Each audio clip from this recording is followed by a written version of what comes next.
I'm Sam Mayfield, and we are here at the National Conference for Media Reform in Boston, Massachusetts.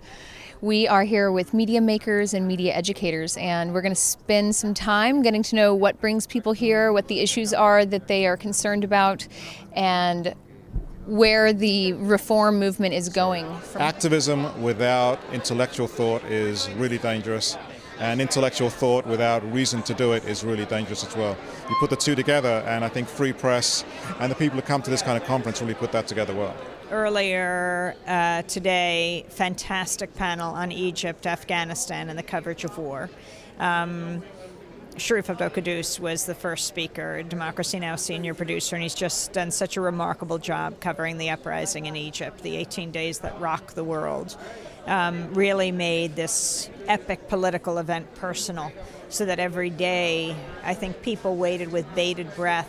What would happen to Noha Radwan, the UC Davis professor, who after being on Democracy Now! Was beaten by thugs in the street of Egypt, her head cut open, goes to the hospital, it's sewn up, and the next day she's back in Tahrir. Hearing people's names, knowing who their families are, what they believe. It's not just that bird's eye view sort of from the moon down to Tahrir Square. It's important to see that because it was so massive, about 1 million people, then 2 million people.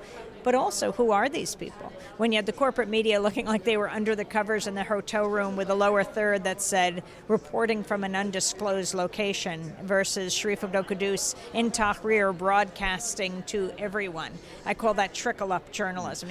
One of the opportunities that we see as an organization is to start looking at cell phones as political devices. And you need to look no further than what's been happening in North Africa and the Middle East, where people are using cell phones to document atrocities by autocratic regimes on the streets. And there is so much power in that ability. And that problem exists to some degree here in the United States, where we have cell phones that are blocked.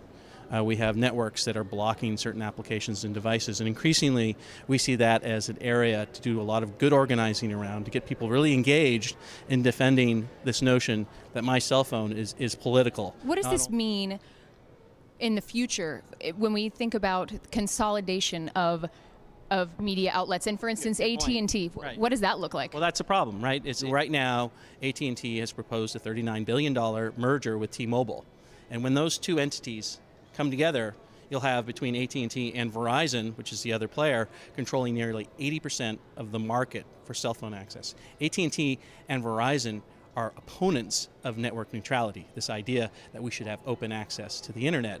And so when they have so much market control, not only can they control the prices, not only can they control the devices, but they can control the network. They can control what you can do when you get online. And that is a scary proposition in this age, when we have to protect internet access via cell phone devices as much as we protect internet access via any device.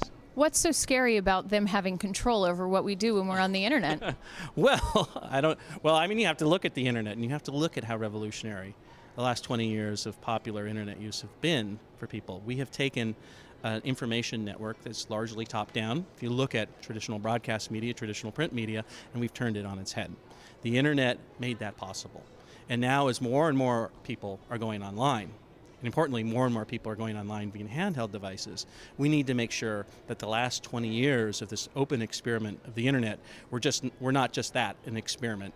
And you'll see that has happened in various cycles of other disruptive media. There's a period of openness where there's sort of a blossoming of 1,000 flowers, and then after a couple of decades, when industry players figure out what's going on here, they move very aggressively in concert with government regulators to close down those networks. I've been in this business a long time. I've been a journalist, a practicing journalist for over 40 years. I've done print journalism, I've done radio, and I'm now in the television business. There is no such thing as objectivity in journalism.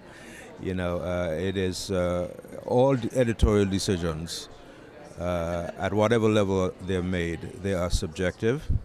They depend very much on the political orientation of the editors or the producers who are making those decisions.